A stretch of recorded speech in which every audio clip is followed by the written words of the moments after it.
আসসালামু আলাইকুম দর্শক, আমন্ত্রণ জানাচ্ছি রাজ টিভির নিয়মিত স্বাস্থ্য হেলথ কেয়ার প্রেজেন্স সুখে অসুখে আপনার পাশে, পাওয়ার্ড বাই ডার্বি টিম ও ইনিটার। অনুষ্ঠানটিতে সায়েন্টিফিক পার্টনার থাকছে হেলথ কেয়ার। অনুষ্ঠানটিতে সঞ্চালনায় থাকছি আমি সালমা সাথী খান। বর্তমান বিশ্বে প্রায় 42 কোটি লোক কিন্তু ডায়াবেটিক্সে আক্রান্ত, এবং বাংলাদেশের সংখ্যাটি কিন্তু প্রায় 72 লাখের কাছাকাছি। এই সংখ্যাটি বিশ্লেষণ করলে কিন্তু বোঝা যায় যে ডায়াবেটিক্স কতটি গুরুত্বপূর্ণ একটি বিষয়, এবং আমাদের বর্তমানে যে জীবনযাত্রা আমরা যেভাবে জীবনযাপন করছি, সেখানে কিন্তু এই ডায়াবেটিস নিয়ন্ত্রণ করতে গেলে আমাদেরকে অনেক কিছু মাথায় রাখতে হবে।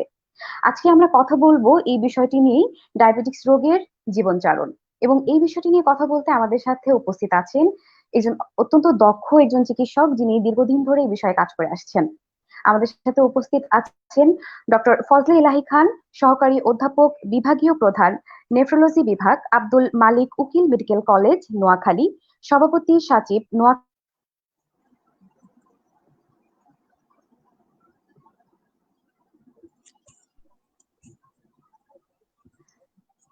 আসসালামু আলাইকুম স্যার, আপনাকে আমন্ত্রণ জানাচ্ছি অনুষ্ঠানে।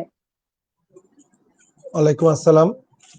আমি প্রথমে ধন্যবাদ দিতে চাই রাজ টিভি এবং এর পাশাপাশি আমাদের আজকের অনুষ্ঠানের সায়েন্টিফিক পার্টনার হেলথ কেয়ার ফার্মাসিউটিক্যালকে, যে আমাকে কিছু বলার সুযোগ করে দেওয়ার জন্য, এবং পাশাপাশি দর্শকরা আমাদের সাথে থাকবেন। আমরা কিছুক্ষণ সময় ধরে আমরা আজকে বিশেষ করে ডায়াবেটিসের মতো একটি গুরুত্বপূর্ণ ডিজিজের যে জীবনাচরণ, দ্যাট মিনস কিভাবে তাদেরকে চলতে হবে বা লাইফস্টাইল কিভাবে হবে, সেটি নিয়ে আমরা আলোচনা করব।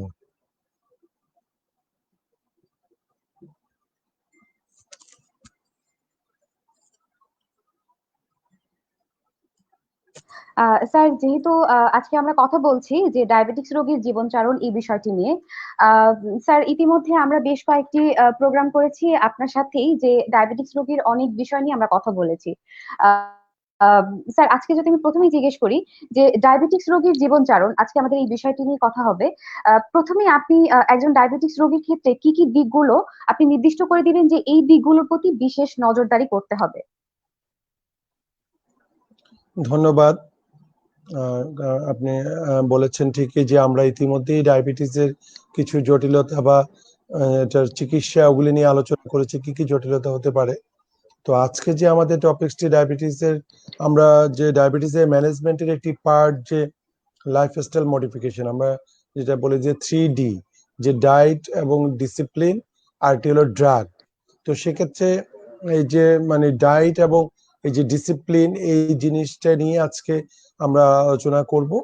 আসলে একটি ডায়াবেটিস রোগীর মানে ডায়াবেটিস যেহেতু একটি মাল্টি সিস্টেম ডিসঅর্ডার, এটি একটি মেটাবলিক ডিসঅর্ডার, এটা মাল্টি সিস্টেম ইনভলভমেন্ট করে, এবং এখানে কার্বোহাইড্রেট, ফ্যাট এবং প্রোটিন মেটাবলিজমের সমস্যা হয়। তাহলে সেক্ষেত্রে যেহেতু আমাদের খাওয়ার মাধ্যমে আমাদের কার্বোহাইড্রেট, ফ্যাট, প্রোটিন আমরা গ্রহণ করি প্রতিদিন, আমাদের যে মানে খাদ্য অভ্যাস বা আমরা দৈনন্দিন যেগুলি খাচ্ছি, এর ভিতরে কিন্তু কার্বোহাইড্রেট, ফ্যাট, প্রোটিন এগুলি মানে ডিস্ট্রিবিউটেড আছে আমাদের খাবারগুলিতে। তো সেক্ষেত্রে একজন ডায়াবেটিস রোগীর ক্ষেত্রে এটি খুবই গুরুত্বপূর্ণ যে এই যে খাদ্য অভ্যাস নিয়ন্ত্রণ করা এবং কিছু তার লাইফস্টাইল মডিফিকেশন করা। তো আমরা বলবো যে ডায়াবেটিস রোগীদেরকে এটি কিন্তু সবচেয়ে গুরুত্বপূর্ণ। অনেক রোগী মনে করে যে শুধু আমি ওষুধ খাবো, সমস্যা নেই, অথবা আজকে এখানে দাওয়াত খেলাম, অথবা আজকে মিষ্টি খেয়ে নিলাম, আমরা একটু ইনসুলিন বাড়িয়ে নিব, অথবা ট্যাবলেট বাড়িয়ে খাবো। এই ধরনের কনসেপ্ট থেকে বেরিয়ে আসতে হবে। তাকে একদম নিয়ন্ত্রিত মানে একটি জীবন যাপন করতে হবে। এটা শুধু ডায়াবেটিসের জন্য না, অন্যান্য যত ডিজিজ আছে, যেমন হাইপারটেনশন হতে শুরু করে যে নন কমিউনিকেবল ডিজিজ, সবকিছু ম্যাক্সিমাম ডিজিজ যেগুলি নন কমিউনিকেবল, সেগুলি কিন্তু আমাদের খাদ্য অভ্যাসের সাথে জড়িত। আমরা যদি কিডনি রোগ বলি, হাইপারটেনশন, উচ্চ রক্তচাপ, ডায়াবেটিস, হার্ট ডিজিজ, বা সবকিছুই আসলে কার্ডিওভাস্কুলার ডিজিজ, স্ট্রোক, সবকিছুর সাথে কিন্তু আমাদের খাদ্য অভ্যাস এবং আমাদের যে লাইফস্টাইল বা জীবনাচরণ, আমরা কি ধরনের মানে কিভাবে চলবো, সেটার সাথে অঙ্গাঙ্গিভাবে জড়িত। তো সেক্ষেত্রে আমি মনে করি এটি একজন ডায়াবেটিস রোগীকে অবশ্যই তাকে তার যেটি আমরা বলি যে সেলফ এডুকেশন এবং সেলফ ম্যানেজমেন্ট এডুকেশন এবং সেলফ ম্যানেজমেন্ট সাপোর্ট, তাহলে রোগীকে আমরা এখানে তাকে কিন্তু পুরাটা সে তার নিজেকে কিভাবে চলবে বা কিভাবে ম্যানেজ করবে, সেটির উপরে কিন্তু এখন গুরুত্ব দেওয়া হচ্ছে। এটাকে বলা হচ্ছে সেলফ ম্যানেজমেন্ট সাপোর্ট এডুকেশন, আর এটি হলো সেলফ ম্যানেজমেন্ট সাপোর্ট। তাকে আমরা কাউন্সিলিং করে বা তাকে আমাদের এই রোগ সম্পর্কে ডায়াবেটিস ক্লিয়ার কনসেপশন তাকে দিতে হবে এবং একটি ধারণা দিতে হবে। কারণ এই ডায়াবেটিস নিয়ে অনেক মিথ আছে বা বিভিন্ন আমাদের দেশে বিশেষ করে যেহেতু ডায়াবেটিস রোগী অনেক, রোগীরা হয়তো আরেক রোগী থেকে পরামর্শ নিচ্ছে, কেউ বলছে এটা খান, কেউ বলছে ওটা খান, এমনকি বিভিন্ন হার্বাল মেডিসিন রোগীরা নিচ্ছে, কেউ বলছে যে কি করলা রস খাচ্ছে, কেউ কি কেলা কচুর পাতা বলে এক ধরনের বলে রোগীরা, ওটির রস খাচ্ছে, বা বিভিন্ন ধরনের ট্রেডিশনাল ম্যানেজমেন্ট আছে। তো সেক্ষেত্রে মানে ভেষজ ডায়াবেটিস, উপাদান গ্রহণ করছে। হ্যাঁ ভেষজ অনেক উপাদান গ্রহণ করছে, সেগুলি বৈজ্ঞানিক যদিও ভিত্তি নাই, তারপরে রোগীরা কিন্তু এই ধরনের বিভিন্ন অল্টারনেটিভ মেডিসিনের দিকে ঝুঁকছে, কারণ লং টাইম ওষুধ খেতে হয়, সে কারণে রোগীরা চেষ্টা করে। কিন্তু আসলে আমি বলবো যে ডায়াবেটিস রোগীদের জন্য যদি ওনারা সঠিক খাদ্য অভ্যাস এবং নিয়ম কানুন মেনে এবং ওনার ওজন নিয়ন্ত্রণ রেখে কিছু ব্যাড হ্যাবিট গুলি অ্যাভয়েড করে যদি চলতে পারে, তাহলে কিন্তু ডায়াবেটিস রোগীরা বরং আমরা বলি যে বেশি দিন বাঁচার সম্ভাবনা। কারণ ওরা যদি ডিসিপ্লিন ওয়েতে লাইফ লিড করে, তাহলে কিন্তু ওদের অনেক ডিজিজের ঝুঁকি কমে যায়। আমরা যদি লক্ষ্য করি, যেমন পাকিস্তানের যে ওয়ার্ল্ড ফেমাস ক্রিকেটার ওয়াসিম আকরাম হতে শুরু করে অনেক ডায়াবেটিস নিয়ে কিন্তু সে খুব ভালোভাবে তার লাইফ লিড করেছে বা সবকিছুই করেছে। তো এই জন্য ডায়াবেটিস হলেই যে সবকিছু শেষ এরকম না, যদি সঠিকভাবে আমরা চলতে পারি, আমাদের যে টার্গেট মানে ব্লাড সুগার এবং HbA1c এগুলো যদি ঠিক থাকে, প্লাস আদার যে ডিসলিপিডিমিয়া ম্যানেজমেন্ট, ম্যানেজমেন্ট এগুলি যদি করতে পারি, আমাদের ঠিকমতো পায়ের যত্ন, চোখের care, eye care, skin care, এই ধরনের যদি সবকিছু মানে আমরা যদি এটাকে এই ডিজিজটা মোট কথা এটাকে নিয়ে অবশ্যই রুগীকে আমি বারবার এই জিনিসটা বলি, রুগীকেই ডাক্তার হয়ে যেত। কারণ এই একটা রুগী প্রতিনিয়ত যে ডায়াবেটিক সেন্টার তো আছে আমাদের দেশে, প্রতিটি জেলা পর্যায়ে ইভেন উপজেলা পর্যায়ে আছে, সেগুলিতে হয়তো অনেক রুগীর চাপ থাকে, সেভাবে হয় না। কিন্তু রুগীরা কিন্তু এখানে সেলফ এডুকেশন, রুগীকে এটি নিজেরাও এখন মানে ইন্টারনেট অথবা সোশ্যাল মিডিয়া, গুগলে আমরা সার্চ করলে পাই। মানে এখন এই ডিজিটালাইজেশনের যুগে অনেক ইজি হয়ে গেছে ডায়াবেটিস সম্পর্কে জানার জন্য, অনেক ওয়েবসাইট আছে, সেখানে রুগীরা নিজেরা, কারণ আমাদের দেশে এখন শিক্ষিতের হার বেড়েছে, রুগী শিক্ষিত না হলে রুগীর ছেলে মেয়েরা শিক্ষিত আছে, ভাই বোন শিক্ষিত আছে, এরকম ফ্যামিলিতে কেউ না কেউ এখন শিক্ষিত লোকজন আছে। এবং এটা আমরা লাকি যে আমাদের দেশে যে স্মার্টফোন ব্যবহার করার কিন্তু মানে হার যদি বলি আমি, এটাই এমনকি অনেক উন্নত বিশ্বের কাছাকাছি, এবং মোবাইল ফোন ডেন্সিটিও অনেক বেশি। মানুষ এখন কিন্তু মানে স্মার্টফোনের মাধ্যমে কিন্তু অনেক কিছু জানতে পারে। তো সেক্ষেত্রে আমি বলবো যে রুগীরা এই ব্যাপারে পড়াশোনা করে, কারণ আমাদের যেমন ইভেন প্রিন্ট মিডিয়া গুলি যেমন এগুলিতে কিন্তু স্বাস্থ্য পাতা থাকে, ওখানেও কিন্তু প্রতিনিয়ত এগুলি নিয়ে লেখা হয়। তারপর টেলিভিশন চ্যানেলগুলিতে কন্টিনিউ কিন্তু এই ডায়াবেটিস অবশ্যই মানে কোনো না কোনো ভাবে ডায়াবেটিস নিয়ে আলোচনা হয়। তো সেক্ষেত্রে আমি মনে করি এক্ষেত্রে যেভাবে মানে আমাদের যে সোর্স অফ ইনফরমেশন, সেটি প্রিন্ট মিডিয়া বলি, সোশ্যাল মিডিয়া, ইলেকট্রনিক মিডিয়া, ওদের সবখানে কিন্তু জানার অনেক সুযোগ আছে। তো সেক্ষেত্রে আমি মনে করব এটিকে হেলাফেলা না করে মানে ডায়াবেটিস রোগ সম্পর্কে জানতে হবে, এটার ম্যানেজমেন্ট সম্বন্ধে ভালোভাবে রপ্ত করতে হবে এটি। কারণ ডাক্তারের উপর নির্ভরশীল হলে হবে না, যে আমি 1-2 মাস পরে ডাক্তারের কাছে যাব, উনি ওষুধের ডোজ বাড়িয়ে দিবেন, কমিয়ে দিবেন, এভাবে করে কিন্তু ডায়াবেটিসের ম্যানেজমেন্ট হবে না। এটি একটি সমন্বিত, এখানে একটি টিম ওয়ার্ক লাগবে। যেমন একজন নিউট্রিশনিস্টের ব্যাপার, ডায়েটিশিয়ানের রুল আছে, একজন ডায়াবেটোলজিস্ট অথবা এন্ডোক্রাইনোলজিস্ট, অথবা যেহেতু আমাদের এখন আমরা কিন্তু যেমন ডায়াবেটিসের উপরে সার্টিফিকেট কোর্স কিন্তু বারডেম থেকে ট্রেনিং দিয়ে দেওয়া হয়েছে। তো এর পাশাপাশি যদি কেউ এটি নিয়ে চর্চা করে, পড়াশোনা করে, আমাদের ডাক্তাররাও কিন্তু এটি সম্পর্কে জানতে পারে। অনেক ক্ষেত্রে কিন্তু দেখা গেলো MBBS লেভেল বা ওই সময় ডায়াবেটিস নিয়ে সবার একটি ভীতি আছে, ইভেন আমাদের ডাক্তার পর্যায়ে, যে সঠিক এটি কিন্তু আমি মনে করি এটি যদি একটু পড়াশোনা করা হয় ডায়াবেটিস রোগ সম্পর্কে, এটি কারণ এটি এমন একটি রোগ, এটি MBBS লেভেল তো বটে, পোস্ট গ্রাজুয়েশন সর্বক্ষেত্রে কিন্তু ডাক্তারদের এই ডায়াবেটিস ম্যানেজমেন্ট বা ডায়াবেটিস সম্পর্কে সম্যক ধারণা লাগবে। কারণ তাকে যে কোনো রোগ চিকিৎসা করতে গেলেই ডায়াবেটিসের কথা চলে আসবে। এটা স্কিন স্পেশালিস্ট হোক, গ্যাস্ট্রেন্টোলজিস্ট হোক, নেফ্রোলজিস্ট হোক, অর্থোপেডিক সার্জন, মানে এটি যেহেতু মাল্টি সিস্টেম, সব ধরনের নিউরোলজিস্ট বা সবার কাছে কিন্তু এটি সূক্ষ্ম মানে থেকে সব বৃহৎ সব স্পেশালিস্টের ধরনের কাছে রোগের যাই। ক্ষেত্রেই ডায়াবেটিক্সটা চেক করা হয়। ইয়েস, এখানে সবার রুল প্লে আছে, সার্জনের আছে, মানে প্লাস্টিক সার্জন থেকে শুরু করে সবাই সব ধরনের সাব স্পেশালিটির এখানে রুল আছে। তো সেই জন্য আমি মেডিকেল, আমাদের যারা ডাক্তার, নার্স, হেলথ কেয়ার ওয়ার্কারদেরও ভালো নলেজ থাকতে হবে, পাশাপাশি রোগীদেরকেও আমাদেরকে এডুকেশন দিতে হবে। তাহলে আমি মনে করি ডায়াবেটিসের যে প্রপার ম্যানেজমেন্ট বা একটা রোগী ডায়াবেটিস নিয়ে সুস্থভাবে তার যতদিন লাইফ স্পেন আছে, তার যতদিন হায়াত আছে ততদিন ভালোভাবে বেঁচে থাকতে পারবে বলে আমি মনে করি। স্যার আপনাকে অসংখ্য ধন্যবাদ, আপনি অনেক সুন্দর করে বুঝিয়েছেন ব্যাপারটা। এর ফাঁকে আমি দর্শকদের বলতে চাচ্ছি যে দর্শক, ডার্বিটিং এবং ইনিটারের সৌজন্যে আপনারা দেখছেন হেলথ কেয়ার প্রেজেন্স, সুখে অসুখে আপনার পাশে। আজকে আমরা অনেক গুরুত্বপূর্ণ একটি বিষয় নিয়ে কথা বলছি, ডায়াবেটিক্স রোগীর জীবনচারণ। এবং এই বিষয়টি নিয়ে কথা বলতে আমাদের সাথে উপস্থিত আছেন ডক্টর ফজলে ইলাহি খান, যিনি হচ্ছে এই বিষয়টির উপর অত্যন্ত দক্ষ এবং দীর্ঘদিন ধরে এই বিষয়টির সাথে কাজ করে যাচ্ছেন। আপনাদের যদি কোনো প্রশ্ন থাকে বা কোনো মন্তব্য থাকে, আমাদের সাথে কমেন্টের মাধ্যমে যুক্ত হতে পারেন ফেসবুক পেজে লাইভটি চলাকালীন সময়। স্যার, একটি কমেন্ট এসেছে, আমি কমেন্টে দিতে যাচ্ছি। জি অবশ্যই। শান্তনু কুমার লিখেছেন, প্রিয় স্যার এর কাছে প্রশ্ন, ডায়াবেটিক্স রোগীর যদি সঠিকভাবে খাওয়া দাওয়া কন্ট্রোল না করেন বা নিয়মিত ওষুধ সেবন না করেন, তাহলে তার ভবিষ্যৎ জীবন কেমন হতে পারে? স্যার, এটি প্রশ্নটি আমারও ছিল যে অনেক ক্ষেত্রে দেখা যায়, আহ, যে আমি কমেন্টের সাথে একটু যোগ করতে চাচ্ছি, অনেক ক্ষেত্রে দেখা যায় যে রোগীরা হচ্ছে নিজেরাই পরিমাপ করেন, যে যেমনটি আপনি বলছিলেন যে এখন একটু বেশি খেলাম তো হচ্ছে ইনসুলিনের মাত্রাটা একটু বাড়িয়ে দিলাম, বা এখন একটু ভাল লাগছে আমি ইনসুলিনটা একটু কম নিলাম। আহ, এই ধরনের রোগীদের ক্ষেত্রে পরিণতিটা আসলে কি হতে পারে? আমি কমেন্টের সাথে যুক্ত করে দিলাম কথাটা।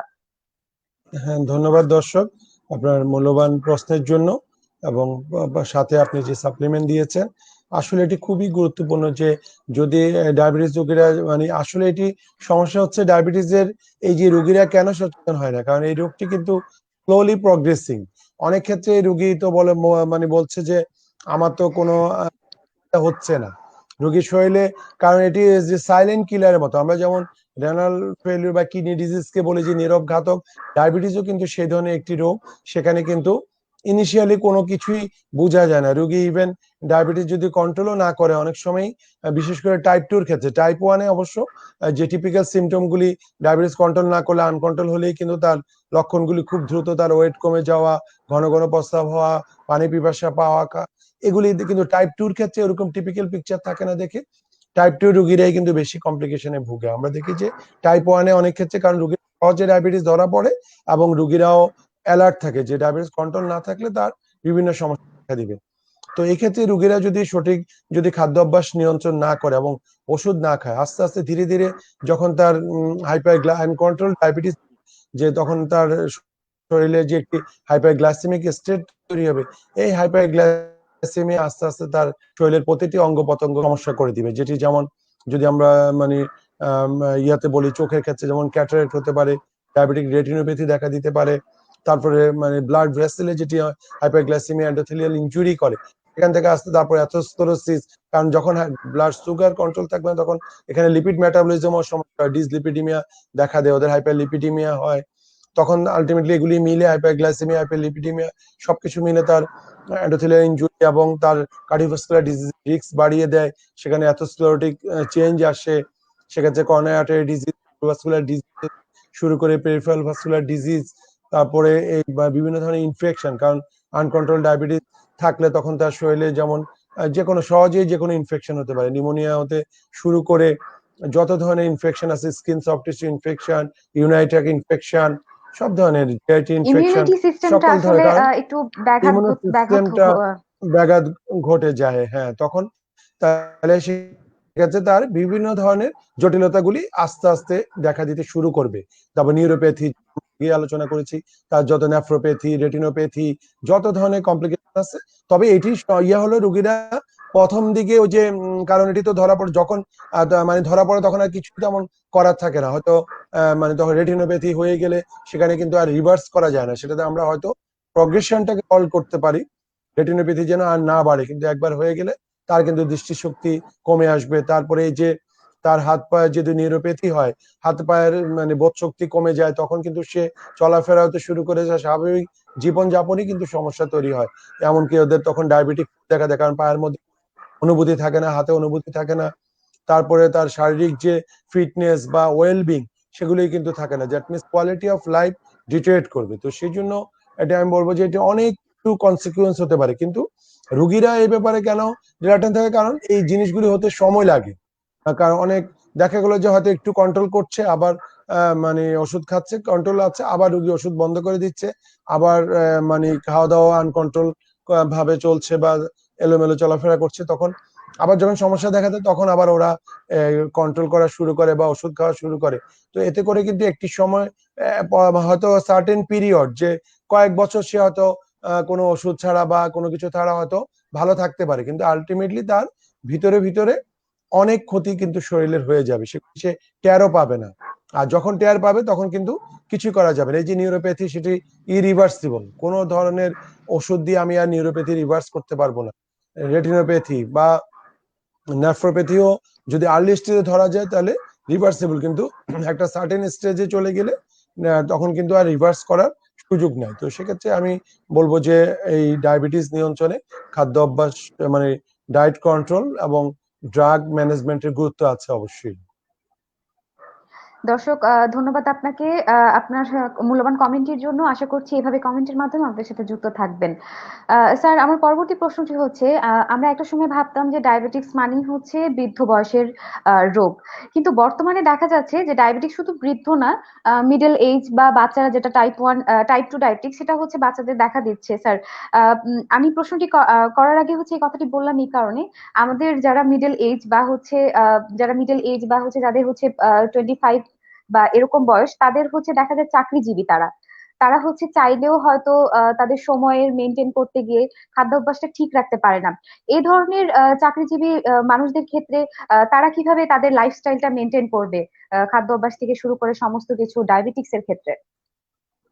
ধন্যবাদ, আপনি যথার্থই বলেছেন যে ডায়াবেটিস একসময় ধারণা করা হতো আমরা যে 30-এর নিচে হলে টাইপ 1, যেটি অটোইমিউন মেডিয়েটেড বা ফ্যামিলিয়াল একটা প্রিডিসপোজিশন থাকতো, আর 30-এর পরে হলে আমরা বলতাম টাইপ 2 ডায়াবেটিস হতো। এখন কিন্তু আমাদের যে বিশ্বায়নের যুগে, গ্লোবালাইজেশন এবং ডিজিটালাইজেশন, বা এই যে আমাদের যে মানে যে মেশিন নির্ভরতা, আমাদের সবকিছুতে এখন অটোমেশন, এখন একটা সুইচ পর্যন্ত এখন কিন্তু আমাদের মানে রিমোট কন্ট্রোল সুইচ আমাদের দেশে অ্যাভেলেবল হয়েছে, যে একটি মানুষ উঠে একটি মানে ফ্যানের সুইচ বা লাইটের সুইচ দিবে, সেই ইয়াটাও নাই যে আমরা দিনকে দিন আমরা জাস্ট আমরা ইয়া হয়ে যাচ্ছি, একদম অকর্মণ্য বলা যায়। মানে এবং আপনি যেটি বলছিলেন যারা কর্মজীবী, বা এখন কিন্তু কায়িক পরিশ্রমও অনেক কমে গেছে, যারা একদম যারা ডে লেবার বা যারা মানে কায়িক পরিশ্রম ছাড়া ম্যাক্সিমাম ক্ষেত্রে কিন্তু এখন আমাদের যে যত দিন যাচ্ছে আরবানাইজেশনে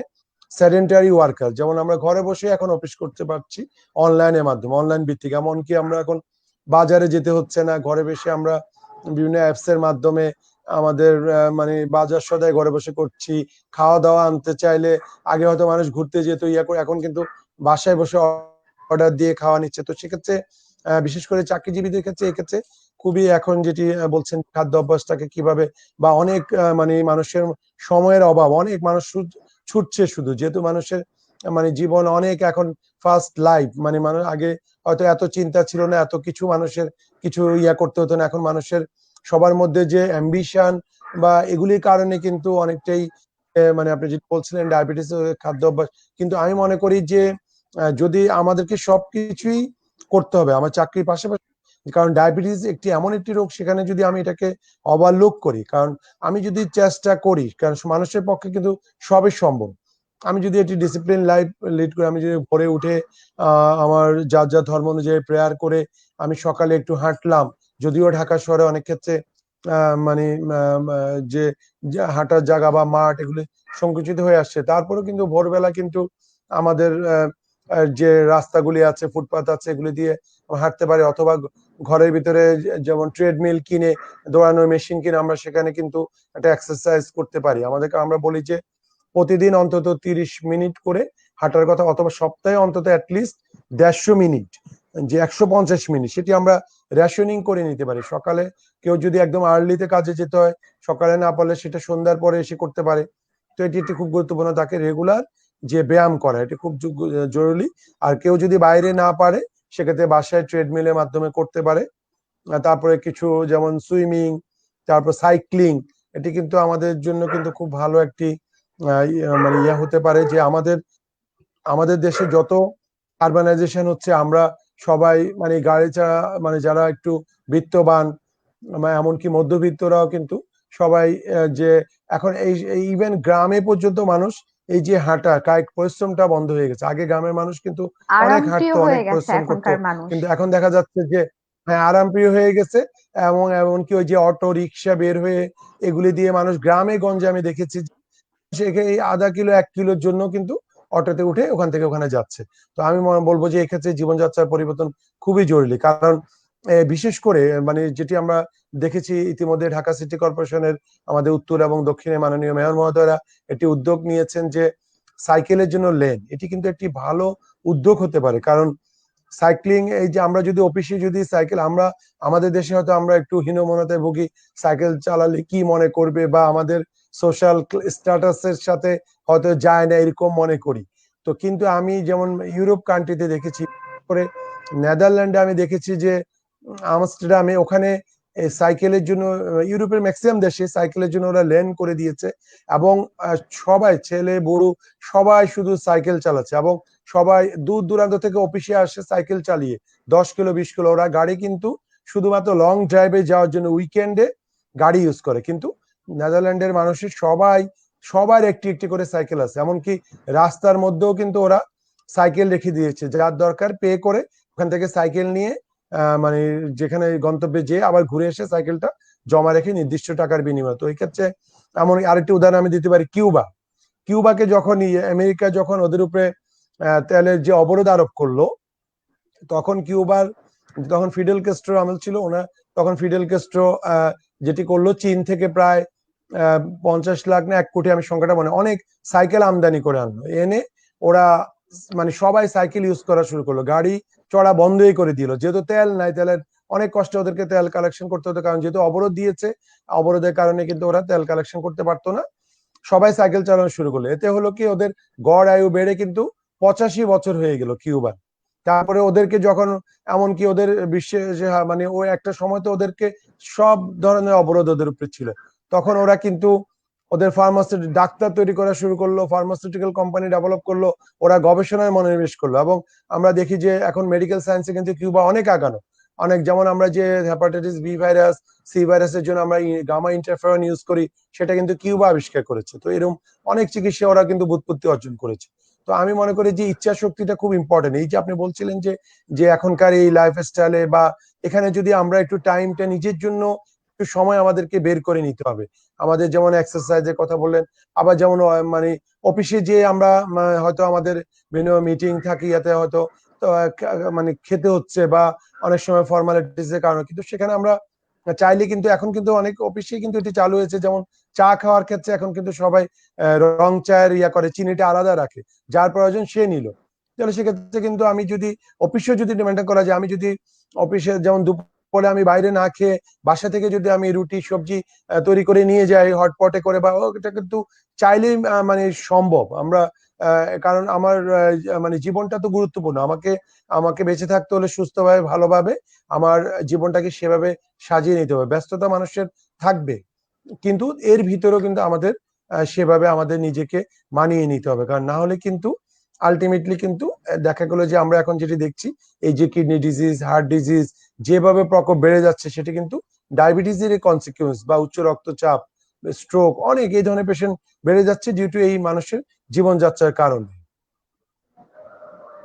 স্যার ধন্যবাদ আপনাকে। স্যার যেহেতু আমরা খাদ্যাভ্যাস নিয়ে কথা বলছি, আমার পরবর্তী প্রশ্নটি থাকবে যে ডায়াবেটিক্স রোগীদের ক্ষেত্রে তারা হচ্ছে একটা হীনমন্যতায় ভুগে যে তারা হচ্ছে কোনো ধরনের ফল খেতে পারবে না, বা তাদের মধ্যে অনেক ধরনের কনফিউশন বা দ্বিধা কাজ করে যে তারা কোন কোন ফল খাবেন।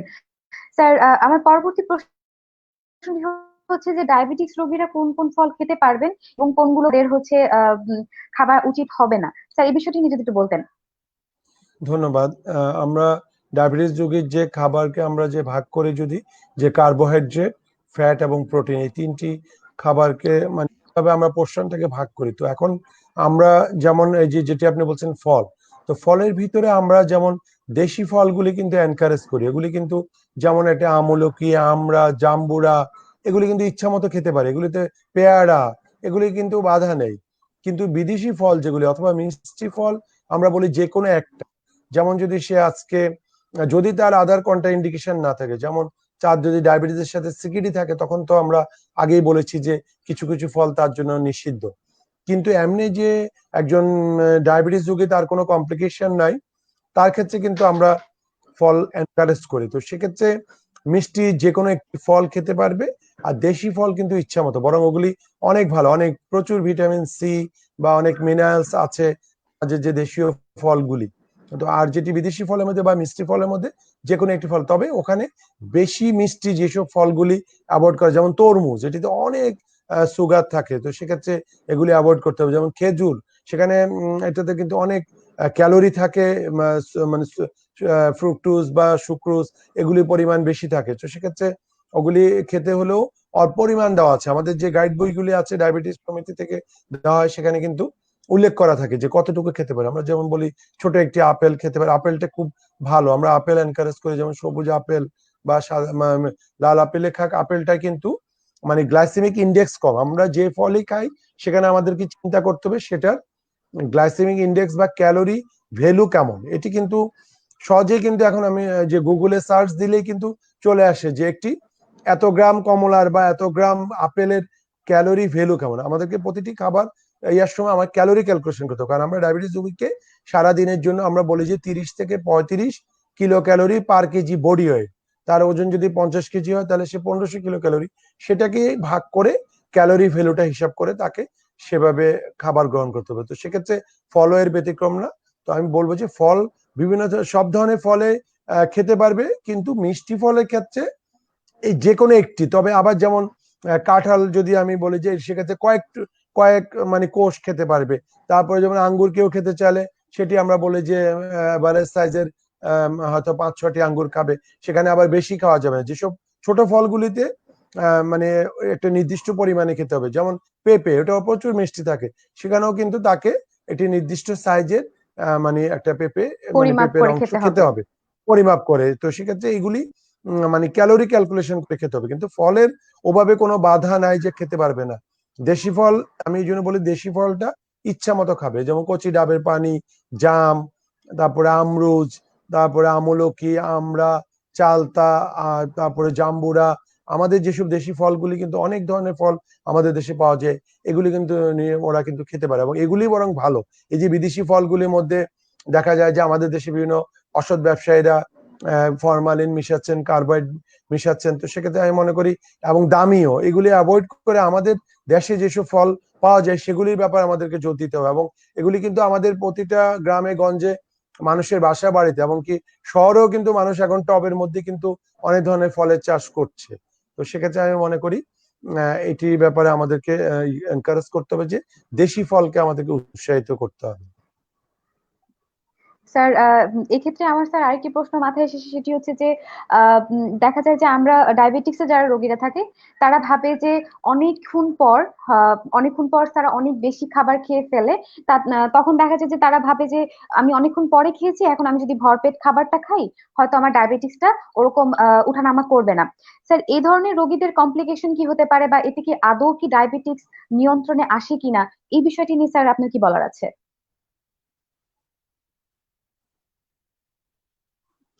ধন্যবাদ আপনাকে অত্যন্ত একটি মূল্যবান প্রশ্ন করার জন্য। এটি খুব গুরুত্বপূর্ণ। আমাদের দেশে এটিই করে, রোগীরা মনে করে যে আমি তো কিছু খাচ্ছি না, মানে খাওয়া দাওয়া না করলে মনে হয় ভালো। মানে প্রায় রোগীরা আসে যে সকালে আমি 2টি রুটি খেয়েছি, দুপুরে ভরপেট খেয়েছি, আর রাতের বেলা খাই না বা একটা রুটি খাই, এরকম। এগুলি কিন্তু ডায়াবেটিস ম্যানেজমেন্টের মধ্যেই পড়ে না। ডায়াবেটিসের যে ম্যানেজমেন্ট প্ল্যানিং বা ডায়েটরি যে প্ল্যানিং, সেখানে কিন্তু আমরা বলি যে স্মল ফ্রিকুয়েন্ট ফিডিং, আমরা বলি দিনের মধ্যে মিনিমাম 6 বার থেকে 7 বার করে খেতে হবে। যেমন সকালে ভোরে যদি সে উঠে, ভোরে কিছু হালকা মুড়ি অথবা ডায়াবেটিক বিস্কিট কিছু এরকম খেয়ে নিবে। তারপরে সে হয়তো মূল যে ব্রেকফাস্টটা করার আগে যদি কেউ ইনসুলিন নিয়ে থাকে তাহলে আধা ঘন্টা আগে সে ইনসুলিন নেবে, যদিও এখন আধুনিক ইনসুলিন গুলি 5-10 মিনিট আগেও নেওয়া যায়, ইভেন খাওয়ার মাঝখানেও নেওয়া যায়। তারপর যারা ওষুধ খাচ্ছে হাইপোগ্লাইসেমিক এজেন্ট, সেটা অনেক কিছু কিছু কিছু ওষুধ আমরা খাওয়ার আধা ঘন্টা আগে খেতে বলি, কিছু কিছু খাওয়ার পরে। তো সেক্ষেত্রে ওই সময় তার মূল ব্রেকফাস্টের সময় সে ব্রেকফাস্টটা করবে। তারপরে দুপুরের এবং ব্রেকফাস্টের মাঝখানে সময়টাতে সে হালকা কিছু খাবে। তার যে ডায়েটারি প্ল্যান অনুযায়ী 1 কাপ দুধ অথবা একটা ডিম খেলো বা এরকম কিছু ভাগ করে আমরা করতে হবে। দুপুরে সে মানে ওই যে রোগীরা বলে যে ভয়, আপনি বললেন যে অনেকক্ষণ আমরা কেন এটা বলি যে স্মল ফ্রিকোয়েন্ট ফিডিং হলে কি হবে, আমার পেটটা ভরা থাকবে, তখন আমি এই যে কারণ ডায়াবেটিস রোগীদের এমনি ওদের যখন ওরা ইনসুলিন নেয় অথবা হাইপোগ্লাইসেমিয়া এজেন্ট নেয়, সুগার যখন উঠানামা করে, কারণ হাইপোগ্লাইসেমিয়া যখন হয় তখন ওদের অনেক বেশি খিদা পায়, তখন অনেক গোগ্রাসে ওরা খেতে থাকে, তখন ওদের কোনো কন্ট্রোল থাকে না আসলে।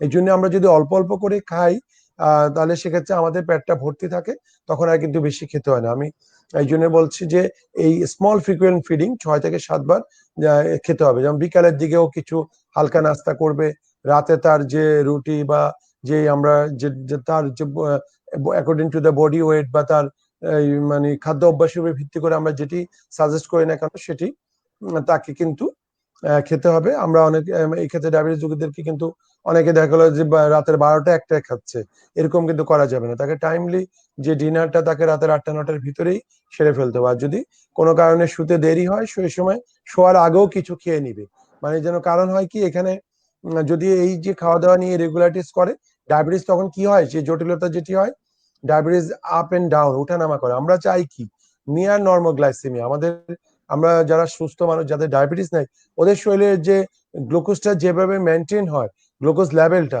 আমরা ডায়াবেটিস রোগীর ক্ষেত্রে সেটি চাই। না হলে হবে কি যে সে সকালে নাস্তা খেলো, ওষুধ খেলো, এই যে মাঝখানে সময়টা কিছু খেলো না, ওখানে সুগার হঠাৎ করে ফল করে গেল, সে দুপুরে আবার অনেক খেলো, আবার আফটার লাঞ্চ তার সুগার বেড়ে গেল, সুগার পিক অনেক বেড়ে গেল, আবার দেখা গেলো বিকালেও কিছু খেলো না, আবার রাতের দিকে খাওয়ার আগে দিয়ে কমে আসলো, আবার খাওয়ার পরে বেড়ে গেলো, এই যে উঠানামা। এই জন্য আমরা বলি যে স্প্লিট করে তাকে অল্প অল্প করে বারবার খেলে তার যে ইনসুলিন যে বডির যে কাজ করা, যেমন টাইপ 2 এর ক্ষেত্রে তো তার ইনসুলিনের রেজিস্ট্যান্স আছে, আমরা সেখানে যেসব ড্রাগ দিই ইনসুলিন আইদার কিছু কিছু ড্রাগ সিক্রেটোগোগ বলি আমরা, বডির প্যানক্রিয়াস থেকে ইনসুলিন সিক্রেশন করায়, অথবা কিছু কিছু ড্রাগ ইনসুলিনের সেন্সিটিভিটি বাড়িয়ে দেয়। তো আমরা হয়তো ইনসুলিন রিলিজ করালাম কিন্তু তার এই যে মানে ওষুধ খেলাম সেটা ইনসুলিন রিলিজ করলো, কিন্তু দেখা গেলো যে সে মাঝখানে খেলো না, তখন ওই সময় ইনসুলিনটি ওভার অ্যাক্টিভিটি করে তার হাইপোগ্লাইসেমিয়া করে ফেললো। এতে করে এই যে তার মানে সুগারের যে স্পাইক গুলি ব্লাডের মধ্যে, যে আমরা যে একটা ইউনিফর্মলি ব্লাড সুগার যেমন মেনটেন হতে হবে সেভাবে হয় না, তখন এতে করে ওদের আমরা যদি দেখি SbA1c যদি করে দেখি, ওদের দেখা গেলো যে SbA1c বেড়ে যায়, কারণ SbA1c-র ভিতরে ফাস্টিং যদি ব্লাড সুগার কেউ বেশি থাকে সেটাও কিন্তু SbA1c বাড়ায়, আবার যদি PPG বেশি থাকে সেটাও SbA1c বাড়ায়। এই জন্য আমরা বলি যে শুধু খালি পেটে ব্লাড সুগার কন্ট্রোল আছে সেটা দিয়ে কিন্তু হবে না, আমরা সুগার প্রোফাইলের কথা বলি, দিনের মধ্যে 5 থেকে 6 বার তাকে সুগার মাপতে হবে। আর যেমন রাতেও আমরা কেন বলি যে রাতেও যদি খিদে কিছু খাওয়ার জন্য, কারণ এমন হয় যে রাতের ইনসুলিন নিলাম অথবা আমরা ড্রাগ নিলাম, রাতে যেটি হয় ভোর রাতের দিকে ভোর রাতে তার সুগার কমে, যে রাতে যদি সে যদি অনেকক্ষণ যেমন আমরা হয় কি রাতে আমরা খেলাম কিন্তু খাওয়ার পরে আমরা দেখলো সকালে নাস্তা করতে দেরি করলাম, তাহলে 12 থেকে 13 ঘন্টা অনেকক্ষণ ধরে খাওয়া হয় না, তো সেক্ষেত্রে হয় কি ভোর রাতের দিকে তার সুগার কমে আসে। সুগার কমে গেলে আমাদের বডির যে কাউন্টার রেগুলেটরি হরমোনগুলি রিলিজ হয়ে তখন দেখা যাচ্ছে যে বডির যে ওন সুগারকে বাড়াতে, তখন স্টেরয়েড হরমোন রিলিজ হয়, এগুলি গ্লুকাগন রিলিজ হয়, এগুলি হয়ে সুগার বাড়াতে চেষ্টা করে, বাড়াতে গেলে তখন আমরা ফাস্টিং ব্লাড সুগার ওদের বেশি পাওয়া যায়। তো এটি কিন্তু খারাপ, যে দেখা গেলো যে ভোর রাতে তার সুগার কমে যাচ্ছে আবার সকালে তার ফাস্টিং ব্লাড সুগার বেশি, তো এটিও কিন্তু খারাপ। তো এই জন্য আমরা বলি যে তাকে এই যে খাবারটা একেবারে প্রপার যে প্ল্যানিং, এই যে সেলফ যে আমরা বলি যে ম্যানেজমেন্ট প্ল্যান বা সেলফ যে এডুকেশনটা খুব ইম্পর্টেন্ট, তাকে এই জিনিসগুলি বুঝিয়ে দিতে হবে তাকে, যেন এই মানে ওই যে অনেক রোগী মনে করে যে না মানে আমি না খেলে মনে ডায়াবেটিস কন্ট্রোল থাকবে, এটি কিন্তু সম্পূর্ণ ভুল ধারণা, যে আমি একবেলা খেলাম না কিন্তু এটা আলটিমেটলি এটি কিন্তু ক্ষতি, তাকে খেতে হবেই, এরকম কোনো সুযোগ নেই যে কোনো স্কেপ করার বা কোনো মানে অমিশনের কোনো বা একটা মিল অমিট করে দিল সে এটা খেলোই না, তাতে মনে করবে আবার রুগীরা বলে যে আমি তো কিছুই খাই না তাও ডায়াবেটিস কন্ট্রোল হচ্ছে না কেন, কারণ খাওয়ার সাথে কিন্তু ওভাবে রিলেটেড না যে সে একবেলা খেলো না তার ডায়াবেটিস কন্ট্রোলে চলে আসবে। তাহলে সেক্ষেত্রে আমরা বলবো যে তাকে স্মল ফ্রিকুয়েন্ট ফিডিং করতে হবে, এভাবে করা যাবে না যে আমি 3 বেলা খেলাম আর মাঝখানে কোনো কিছু খেলাম না। স্যার ধন্যবাদ স্যার আপনাকে। স্যার আমরা আরো একটা বিষয় দেখে থাকি যে মাঝে মধ্যে দেখা যায় যে বর্তমানে আমাদের জীবনযাত্রাটা বা আমাদের কাজের ক্ষেত্রেই হোক আর সেটা হয়তো আমাদের ব্যস্ততার কারণেই হোক, আমাদের ঘুমাতে অনেক দেরি হয়। আমাদের এখন আগে যখন ছিল যে আমরা 10টার মধ্যে ঘুমিয়ে পড়তাম, এখন দেখা যাচ্ছে সেটা 2টা বা অনেকে হচ্ছে রাতে ঘুমায়ই না। তো স্যার এই ঘুমের সাথে ডায়াবেটিক্স এর নিয়ন্ত্রণের কি কোনো সূত্র আছে, বা এই ঘুমের উপর কি ডায়াবেটিক্স ঠিক হওয়ার বা হচ্ছে ডায়াবেটিক্স নিয়ন্ত্রণে আনার কি কোনো ধরনের যোগসূত্র পাওয়া যায় কি স্যার? হ্যাঁ, ধন্যবাদ। এটিও খুব গুরুত্বপূর্ণ, কারণ আমাদের যে একটি সার্কেডিয়ান রিদম আছে, আমরা যে ডে অ্যান্ড নাইট সাইকেল, তো সেক্ষেত্রে কিন্তু যদি আমি সঠিক সময়ে না ঘুমাই বা পর্যাপ্ত ঘুম যদি না আসে, বডির উপরে কিন্তু এটি এটি স্ট্রেস পড়ে। আমরা জানি যে স্ট্রেস কিন্তু ডায়াবেটিসের জন্য এমনি আমাদের এখন যে এই বর্তমান যুগে এমনি আমাদের পারিপার্শ্বিক ভাবে বা একটি যে অস্থির সময়, মানুষের সব, আমি যেটি বলেছি যে মানুষের সবকিছুর পিছনে ছুটছে মানুষ, তো সেক্ষেত্রে এমনি মানুষের খুব টেন্স থাকে। আর যদি ঘুম না হয়, তার কিন্তু সারাদিন তার দিনটা ভালোভাবে যাবে না, ঘুম থেকে উঠতে দেরি হবে, তার টোটাল কিন্তু রুটিনটা চেঞ্জ হয়ে যাবে। কারণ কেউ যদি অধিক রাতে ঘুমায়, সে তো সকালে টাইমলি উঠতে পারবে না, তার সকালের যে ওষুধ বা সকালের মানে খাবার নাস্তা খাওয়া বা এগুলি তো ডিলে হয়ে যাবে, সবকিছু চেঞ্জ হয়ে যে টোটাল ডায়াবেটিস ম্যানেজমেন্টে কিন্তু এলোমেলো হয়ে যাবে। আর যেটি যে অধিক রাতে ঘুমালে যেটি হচ্ছে, এই যে আমাদের সার্কেডিয়ান রিদম চেঞ্জ হলে আমাদের যে রাতের বেলা বিভিন্ন ধরনের হরমোন, তারপর মেলাটোনিন, এই বিভিন্ন ধরনের রিলিজ হয়, তখন বিশেষ করে ইনসুলিনের যে কাউন্টার রেগুলেটর স্টেরয়েড হরমোন, সেগুলো রিলিজ হয়। এগুলি কিন্তু আহ, শরীরের জন্য খারাপ। স্টেরয়েড আমাদের বডিতে এই যে গ্লুকোজ মেটাবলিজম করে, ফ্যাট মেটাবলিজম করে, আমাদের যেমন ওবেসিটির সাথে রিলেশন, তারপরে এই যে আনকন্ট্রোল ডায়াবেটিসের সাথে কিন্তু ঘুমের অত্যন্ত মানে যোগসূত্র আছে। তো সেক্ষেত্রে মানে নিয়ন্ত্রিত জীবনযাপন এটি খুবই জরুরি ডায়াবেটিস রোগীদের ক্ষেত্রে, প্লাস সবার ক্ষেত্রেই দরকারি। কারণ যারা এই ধরনের লাইফস্টাইল লিড করে, ওদের কিন্তু আলটিমেটলি ডায়াবেটিস হতে বাধ্য। কারণ ডায়াবেটিসের সাথে এগুলির মানে ঘুম, ফিজিক্যালি অ্যাক্টিভিটি, খাদ্য অভ্যাস সবকিছুর সাথে জড়িত। কারণ টাইপ 2 ডায়াবেটিস টোটালি যে আমাদের লাইফস্টাইলের সাথে রিলেটেড। কিছু কিছু তো ফ্যামিলিয়াল থাকে, কিন্তু এর পাশাপাশি মেজরিটি কেসে এখন দেখা যাচ্ছে যে আমাদের জীবনযাত্রার সাথে কিন্তু এটি জড়িয়ে পড়েছে। এই কারণে ডায়াবেটিসে কিন্তু একেবারে প্যান্ডেমিক আকারে, মহামারী বলবো আমরা, কারণ সারা বিশ্বে যে হারে ডায়াবেটিস রোগী বাড়ছে, এটি কিন্তু খুবই আশঙ্কাজনক। এখনই যদি মানুষ সচেতন না হয়, এটি কিন্তু মানে অনেক সামাল দেওয়া, মানুষের যে এই যে মরবিডিটি, এটি বেড়ে যাবে। মরবিডিটি, মর্টালিটি, এটি কিন্তু পুরা একটি পুরা বিশ্বের জন্য চাপ। আর তৃতীয় বিশ্বের দেশগুলোর জন্য তো নিঃসন্দেহে একটি বড় একটি চাপ। কারণ আমাদের দেশের এই তৃতীয় বিশ্বের দেশগুলিতে খাদ্য অভ্যাসের যে সমস্যা, আমরা ভাতে ছাড়া আমরা চলতেই পারি না। দেখা গেলো যে 3 বেলায় অনেকে ভাত খাচ্ছে, তো এটি কিন্তু আমরা খারাপ। আমাদের ভাত শর্করা ছাড়া তো, নির্ভর জাতি আর কি। হ্যাঁ ইয়েস, আমরা ইয়েস, এটি কিন্তু খুব খারাপ। তো এক্ষেত্রে আমাদেরকে এগুলিকে একটু মডিফিকেশন করতে হবে। স্যার ধন্যবাদ স্যার আপনাকে। স্যার আমার পরবর্তী প্রশ্নটি হবে যে ডায়াবেটিস এখনকার বর্তমান যুগে দেখা যায় যে প্রত্যেকটি ফ্যামিলিতে একজন না একজন ডায়াবেটিক্স রোগী আছে, প্রত্যেকটি ফ্যামিলিতে যদি আমি বিচার বিশ্লেষণ করি। আম, তাহলে স্যার আমাদের পারিবারিক যে বিষয়টা বা পারিবারিক যে খেয়ালটা কিভাবে আমরা রাখতে পারবো, যে যেহেতু আমাদের পরিবারের সদস্য যে ডায়াবেটিক্স আছে, এখন হচ্ছে আমরা তাদের কথা চিন্তা করি এবং নিজেদের কথাটাও ভাবি যে পরবর্তীতে হয়তো আমরাও আক্রান্ত হতে পারি। এক্ষেত্রে পরিবারের কতটুকু ভূমিকা থাকতে পারে একজন ডায়াবেটিক্স রোগীর এবং সে সাথে নিজের পরিচর্যা বা যত্নদের ক্ষেত্রে?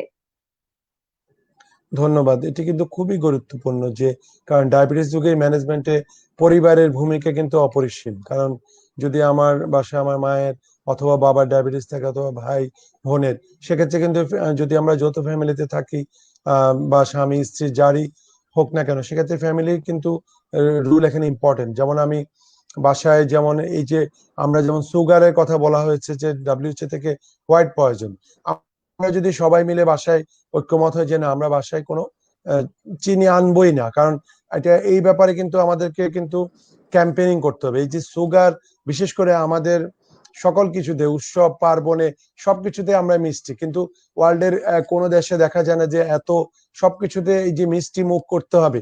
এটি যে একটি ট্রেডিশন আমাদের এই সাউথ ইস্ট এশিয়া বা আমাদের এই ভারতীয় উপমহাদেশে, সকল কিছুতে, আমাদের ইভেন আমরা দেশের খাবার পরে একটা একটু, কালচার, হ্যাঁ, হ্যাঁ। কালচার হয়ে গেছে যে মিষ্টি খেতেই হবে, খাবার পরে একটি মিষ্টি জাতীয় কিছু, শ্যামাই, পায়েস। তো এগুলি একেবারে এটি সিদ্ধান্ত নিয়ে, কারণ মানে এগুলিকে মানে পারিবারিক ভাবে এটি আসলে এখন যেহেতু সবাই সচেতন হচ্ছে এবং এগুলি নিয়ে অনেকেই কাজ করছে যে লাইফস্টাইল মডিফিকেশন নিয়ে। তো এক্ষেত্রে পরিবারের গুরুত্ব ইম্পর্টেন্ট। পরিবারে আমি আমার যে প্ল্যানিংটা, যে আমি বাজার থেকে কি আনবো, আমি কি খাবো, সেটি তো খুব গুরুত্বপূর্ণ। যে বা এটি, কারণ ফ্যামিলির সবাই মিলে যদি প্ল্যানিং করা হয়, বা বাসায় যদি ডায়াবেটিস রোগী থাকে, আমি এক ধরনের খেলাম আর ডায়াবেটিস রোগী, এরকম না করে, কারণ যদি ফ্যামিলির কেউ থাকে অন্যদেরকেও সতর্ক থাকতে হবে। কারণ এটি কিন্তু সবাইকে এখন আর ওই যে বংশে ডায়াবেটিস আছে কি নাই সেগুলির উপরে কিন্তু টাইপ 2 ডায়াবেটিস এখন আর ডিপেন্ড করে না। তো সেক্ষেত্রে আমাদের যে ফ্যামিলি কর্তা ব্যক্তি আছে তার অবশ্যই রুল প্লে আছে। তাকে যখন বাজার সদাই করার সময় বা বাসায় যখন বাচ্চাদের জন্য, এই যে আমরা যেমন এই যে অনেকে আছে যে বাসায় এখন কিছু রান্না বান্নাও বন্ধ করে দিয়েছে, এমনকি গ্রামে গঞ্জে হয়েছে যে হোটেল থেকে, রেস্টুরেন্ট থেকে পরোটা নিয়ে আসছে, তারপরে সুজির হালুয়া বা বিভিন্ন ধরনের খাবার এনে, এই যে মানে ক্যালোরি ক্যালকুলেশন না করে ইচ্ছা মতো কলিজা ভুনা খাচ্ছে, এটা খাচ্ছে, সেটাকে, এরকম না করে মানে আমাদেরকে মানে হেলদি ডায়েট বা হেলদি লাইফস্টাইল আমরা যেটি বলি, যে কার্বোহাইড্রেটকে কমিয়ে আনতে হবে। এবং কার্বোহাইড্রেট আমরা খাবো সেটি হলো ভেজিটেবলস থেকে, কিছু কিছু ফ্রুটস থেকে, হোল গ্রেইনস, এগুলি থেকে নিব। যেমন আমরা যেমন রুটির কথা বলি, এখন লাল আটার কথা আমরা বলি যে লাল আটা রুটি খেতে। তারপরে যেমন আমাদের যে চালের ক্ষেত্রে কিন্তু আগে যে ঢেকি চাটা চাল ছিল, এগুলো অনেক ভালো ছিল। এখন যে আমাদের এই মিনিকেট বা নতুন এগুলি কিন্তু অনেক মানে গ্লাইসেমিক ইন্ডেক্স হিসাব করতে হবে আমাদেরকে। যেমন ডেভিডসনে এসেছে যে বাসমতি চাল, যদিও এটি কস্টলি, কিন্তু এটার কিন্তু গ্লাইসেমিক ইন্ডেক্স অনেক কম। এটি কিন্তু মানে যেখানে আমরা বলি যে কমপ্লেক্স কার্বোহাইড্রেট, যেটি স্লোলি অ্যাবজর্পশন হয়, ওই ধরনের মানে আচ্ছা। আমাদেরকে চিন্তা করে এই তাহলে সেক্ষেত্রে আমাদের বাসার বাজার সদাই করার সময় বাসায় আমি কি আনবো বা আমার ছেলে মেয়েকে কি খেতে দিব, এটি কিন্তু পরিবারের কর্তা ব্যক্তি, পরিবারের অবশ্যই রুল আছে। বাসায় একজন ডায়াবেটিস রোগী থাকলে সেক্ষেত্রে আমরা মিষ্টি জাতীয় কোনো কিছু মানে আনা যাবে না। আর যদি নিতান্ত একেবারে এমন কোনো উৎসব সেখানে অ্যাভয়েড করা যাচ্ছে না, সেখানে কিন্তু এখন ডায়াবেটিক মিষ্টি পাওয়া যায়। আবার যদি হয়তো কিছু খেতে চাচ্ছি মিষ্টি, সেক্ষেত্রে আর্টিফিশিয়াল সুইটেনার আছে, সেগুলি হয়তো মানে হ্যাঁ ক্ষেত্রে স্যার, আমি আমি বলবো যে আমি এই টোটালি প্রশ্নটি করতে অ্যাভয়েড করা। চাচ্ছিলাম। হুম। জি স্যার, আমি এই প্রশ্নটি করতে চাচ্ছিলাম, যেহেতু আমরা আজকে জীবনচারণ নিয়ে কথা বলছি এবং খাদ্যাভ্যাস নিয়ে অনেক কথা হচ্ছে আমাদের। সাপ্লিমেন্ট সুগার আমরা হচ্ছে এখন প্রায় বাসায় দেখছি যে ইউজ করছে, যেহেতু ডায়াবেটিক্স রোগীরা সব বাসায় আছে, পাওয়া যাচ্ছে রোগী। এই সাপ্লিমেন্ট সুগার কতটুকু কার্যকর, বা হচ্ছে এটি আসলেও কার্যকর কিনা একজন ডায়াবেটিস রোগীর ক্ষেত্রে, বা এটি হচ্ছে নর্মাল মানুষরাও খেতে পারবে কিনা, বা কোনো বাধা নিষেধ আসে কিনা এই সাপ্লিমেন্ট সুগারের ক্ষেত্রে? ধন্যবাদ। এখন কিন্তু অনেক আধুনিক যে এগুলি আমরা আর্টিফিশিয়াল সুইটেনার বলি, যেমন স্পার্টাম, তারপরে সুক্রোলোজ, এরকম বিভিন্ন ধরনের, আগে ছিল স্যাকারিন। তো স্যাকারিন কিন্তু এখন আর এটা বলে না, এটি নিষিদ্ধ করেছে বিভিন্ন সাইড ইফেক্টের কারণে। তো আর্টিফিশিয়াল সুইটেনার খাওয়া যেতে পারে। ওর এখন যে আধুনিক যেগুলি এসেছে সেগুলিতে অনেকটাই সুগারের মতোই করা, টেস্টও কিন্তু অনেকটাই সুগারের মতো করা, কিন্তু তারপরে আমি বলবো যে একেবারে যদি সুগার মানে এই ধরনের আর্টিফিশিয়ালও দরকার কি, আমি যদি অভ্যাস করে ফেলতে পারি, মানুষ তো আসলে অভ্যাসের দাস, যদি আমরা অভ্যাস করে ফেলতে পারি তাহলে কিন্তু মানে এটি অ্যাভয়েড করাই ভালো। আর যদি একান্তই কোনো অকেশনে বা ইয়াতে আমাদেরকে হয়তো সেমাই রান্না করতে হচ্ছে, বা ওখানে আমরা হয়তো ইউজ করতে পারি অকেশনে, সেটি প্রতিনিয়ত দরকার নেই আমি মনে করি। এমনি ওরকম কোনো ওরকম ক্ষতি নেই, তারপরও আমাদের একটি আর্টিফিশিয়াল জিনিস ওভাবে গ্রহণ করা আমি মনে করি দরকার নেই। আর যেটি যে এটি মানে ওই যে মানে আসলে অভ্যাসের ব্যাপার। যেমন চা খেতে যদি আমরা চিনি চা, যেমন বাইরের দেশে ওরা কিন্তু একদম ব্ল্যাক যে ক্যাপাচিনো, যেটি একদম কড়া কফি খায়, কিন্তু ওরা কিন্তু এই যে আমরা যেরকম দুধ দিয়ে খাচ্ছি চিনি দিয়ে, এই কফি কিন্তু ওরা খায় না বাইরের। ওদের কিন্তু এই ধরনের অভ্যস্ত হয়ে গিয়েছে। আমরা যেমন, ওরা কিন্তু চায়ে কিন্তু এখন বাইরের দেশগুলোতে ওরা আলাদা করে রাখে যে ব্রাউন সুগার বা এই ধরনের এই যে আর্টিফিশিয়াল সুইটেনার। কিন্তু আমি মনে করি যারা যাদের ডায়াবেটিস এখনো হয়নি তাদের ক্ষেত্রেও কিন্তু সুগার অ্যাভয়েড করতে হবে। সুগার একেবারে সবচেয়ে ক্ষতিকারক। আগে আগে এক সময় বলা হতো যে, এমনকি বিসিএস এর কোশ্চেন আসতো বা বিভিন্ন পরীক্ষায়, যে চিনি খেলে ডায়াবেটিস হয়, এটি ট্রু আর ফলস। কিন্তু এখন কিন্তু এটি ডাব্লিউএইচও থেকে রেড অ্যালার্ট জারি হয়েছে যে সুগার একটা হোয়াইট পয়জন বলা হচ্ছে। তাহলে সেক্ষেত্রে সুগার এবং সুগার জাতীয় সকল ধরনের খাবার অ্যাভয়েড করতে হবে। এবং আমরা যেটি এই যে হোল গ্রেনস খেতে হবে। আর যেটি এই যে মানে চালের তৈরি, যেগুলি চালের গুঁড়া বা এগুলি জাতীয় এই যে সেমাই বা কার্বোহাইড্রেট বেশি খাওয়া যাবে না। আমাদেরকে বেশি নজর দিতে হবে, আমরা সেই কার্বোহাইড্রেট খাবো কিন্তু সেটি ফ্রেশ ভেজিটেবল ফ্রুটস থেকে আসুক, সেটা সমস্যা নেই। তারপরে ফ্যাট খেতে গেলে আমরা বলি যে মনো আনস্যাচুরেটেড ফ্যাটি অ্যাসিড, তারপর সামুদ্রিক মাছ থেকে, অথবা যে লং চেইন ফ্যাটি অ্যাসিড, সেই ধরনের ফ্যাট খেতে হবে যেগুলি, যেমন কারণ ডায়াবেটিস রোগীদের আবার কি কার্ডিওভাস্কুলার রিস্ক বেড়ে যাবে, যে সেক্ষেত্রে ফ্যাট খাওয়ার সময় আমাদের খেয়াল রাখতে হবে যে হেলদি ফ্যাট যেগুলি হার্টের ক্ষতি করে না, মনো আনস্যাচুরেটেড ফ্যাটি অ্যাসিড এবং লং চেইন যে ফ্যাটি অ্যাসিড আছে, যেসব মানে বিশেষ করে যেমন সামুদ্রিক মাছগুলি কিন্তু খুব ভালো, ওখানে যে ফিশের যে ফ্যাট গুলি আছে সেগুলি খুবই ভালো। তো সেক্ষেত্রে আমাদেরকে এটি মানে খুবই মানে প্ল্যানিং করতে হবে। মোট কথা আমাদেরকে এখন সুস্থ থাকতে হলে, যেহেতু আমরা কায়িক পরিশ্রম করার সুযোগ কমে আসছে আমাদের অনেক ব্যস্ত লাইফস্টাইলের কারণে, সেক্ষেত্রে আমরা যদি ডায়েটারি মডিফিকেশনের উপর গুরুত্ব দিই, তাহলে আমি মনে করি পরিবারের সবাই ভালো থাকতে পারবে। ডায়াবেটিস রোগী যেমন ভালো থাকতে পারবে, অন্যরাও ভালো থাকতে পারবে। এবং কারণ কি, এই যে ওবেসিটি যদি হয়, সেটা যে কত পেইনফুল, কারণ একবার সে আমি বলি যেমন একটি মিষ্টি যদি আমি খাই, এটার মধ্যে প্রায় 300-400 ক্যালোরি আছে। এই 300-400 ক্যালোরি বার্ন করা কিন্তু not a matter of joke. আমি যদি ট্রেডমিলে আধা ঘন্টা থেকে 1 ঘন্টা দৌড়াই, একদম 6 কিলোমিটার পার আওয়ার, অথবা 9 কিলো 10 কিলো, এরকম 1 ঘন্টা দৌড়ানোর পরে যে আমি 300-400 ক্যালোরি শেষ করতে, তাহলে কতটা কষ্ট। কিন্তু আর আমি সিম্পল একটি মিষ্টি বা 1-2 চামচ চিনি খেয়ে ফেললাম, সেটাতে কিন্তু আমার ক্যালোরি বেড়ে 300-400 ক্যালোরি বেড়ে গেলো। কিন্তু এই 300-400 ক্যালোরি বার্ন করা কিন্তু খুব কষ্টকর। তাহলে খুব সেক্ষেত্রে এটি আমার কষ্টকর। মাথায় রাখতে হবে, আমি যদি ক্যালোরি ইনটেকটাকে রেস্ট্রিকশন করতে পারি বা প্ল্যানিং করে আমি ক্যালোরি ইনটেক করতে পারি, তাহলে কিন্তু এটি মানে সবার জন্য মঙ্গল। তো এই জন্য আমি মনে করি এই ক্ষেত্রে পরিবারের ভূমিকা রয়েছে, যেটি খুবই জরুরি, যে আমাদেরকে হেলদি লাইফস্টাইল এটি মানে এইভাবে আমাদের করা যাবে না। আমরা এই যে যখন তখন এই যে কি মানে প্রায় আমাদের বিভিন্ন উৎসবে আমরা পোলাও, কোরমা, বিরিয়ানি, এই ধরনের যে খাওয়ারের প্রতি, এগুলি কেন, যে এগুলি আসলে এসেছে আমাদের এই উপমহাদেশে, এই যে মোগলরাই এটার জন্য দায়ী। ওরা সেই তুরস্ক থেকে এই ধরনের খাবার, এই যে সুইটেনারও কিন্তু, এবার মিষ্টি জাতীয় খাবারও কিন্তু ওই ইয়া থেকে আসছে, মোগলদের থেকে। এই যে আমাদের মধ্যে এটি ঢুকিয়ে দিয়ে গেল যে কোনো কিছু হলে এই পোলাও, কোরমা, রোস্ট, বিভিন্ন ধরনের রেজালা, এই যে খাবারগুলি, এগুলি আমি মনে করি বিশ্বের এই উপমহাদেশ ছাড়া কোনো দেশে কিন্তু এগুলির এত প্রচলন নেই। ওরা কিন্তু অনেক যে খাবারগুলি অনেক হেলদি ডায়েট খাওয়ার চেষ্টা করে, ওরা কিন্তু সিদ্ধ করে, আমরা যেমন অনেক তেল দিয়ে খাবার, তেলের মধ্যেও কিন্তু অনেক ক্যালোরি আছে এবং বিভিন্ন ক্ষতিকারক দিক আছে। তো সেক্ষেত্রে আমরা যেন এই যে সিদ্ধ করে খাবার খাওয়া, ওরা যেমন আলুকে কিন্তু পেস্ট করে খায়, আমরা আলুর ভর্তা বানিয়ে খাই সেখানে, আর ওরা কিন্তু জাস্ট আলুটাকে পেস্ট করে সিদ্ধ করে খাচ্ছে, বা সবজিগুলি ভেজিটেবল গুলি জাস্ট পানি দিয়ে সিদ্ধ করে, কিছু হয়তো সামান্য লবণ অথবা সালাদ বা ভেজিটেবল অয়েল দিয়ে খাচ্ছে। তো আমি মনে করি এই ধরনের খাদ্য অভ্যাসের, তাহলে এটা কিন্তু আমাদের যেমন সবাই কিন্তু পেপটিক আলসার ডিজিজ দেখা দিচ্ছে, বা বিভিন্ন ধরনের, শুধু ডায়াবেটিস না, হার্ট ডিজিজ হতে শুরু করে আমাদের এই যে বিশেষ করে তেল কিন্তু একটি গুরুত্বপূর্ণ রোল প্লে করছে। আমাদের দেশে যে এই যে সোয়াবিন তেল বা যেগুলিতে হাইড্রোজেনেশন বেশি হয়, এগুলিতে কিন্তু অনেক মানে ক্ষতিকারক যে ট্রান্স ফ্যাট, এটি কিন্তু খুব একটি গুরুত্বপূর্ণ, যে এটি এই যে ট্রান্স ফ্যাট আমাদের যে মানে পাম অয়েল বা সোয়াবিন, এগুলিতে অনেক ট্রান্স ফ্যাট থাকে। এই ট্রান্স ফ্যাট কিন্তু শরীরের জন্য ক্ষতিকারক, বিশেষ করে হার্ট ডিজিজের জন্য খুবই মারাত্মক ক্ষতিকারক। তো আমরা সেক্ষেত্রে তেলের পরিমাণ আমরা কমিয়ে খেতে হবে। আমরা তেল মানে সব খাবারে আমরা কিন্তু তেল দিয়ে বেশি, কারণ তেল যত বেশি ব্যবহার করা খাবার তত মজা হয়। তো আমরা বাঙালিরা কিন্তু মানে একদম ভোজন রসিক, আমরা মানে সেটি সুস্বাদু না হলে আমরা খেতে চাই না। মানে যত এটা মনে রাখতে হবে, যে খাবারের টেস্ট যত কম, সেই খাবার তত ভালো এবং সেটি তত হেলদি। যত বেশি সেটি মানে মুখরোচক, সেটির ক্ষতিও তত বেশি।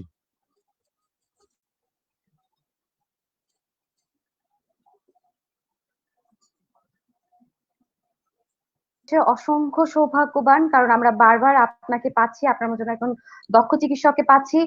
আপনার কাছে যে আলোচনাগুলো শুনছি, আমরা আশা করছি যে আমাদের দর্শকরা অনেক উপকৃত হবে এই আলোচনাগুলো থেকে। যেহেতু আসছে 14 নভেম্বর হচ্ছে বিশ্ব ডায়াবেটিক্স দিবস, আমরা আমরা অনেক সৌভাগ্যবান যে এই ধরনের আলোচনাগুলোর মাধ্যমে আমরা মানুষদেরকে সচেতন করতে পারছি। স্যার, সর্বশেষে কি বলার আছে?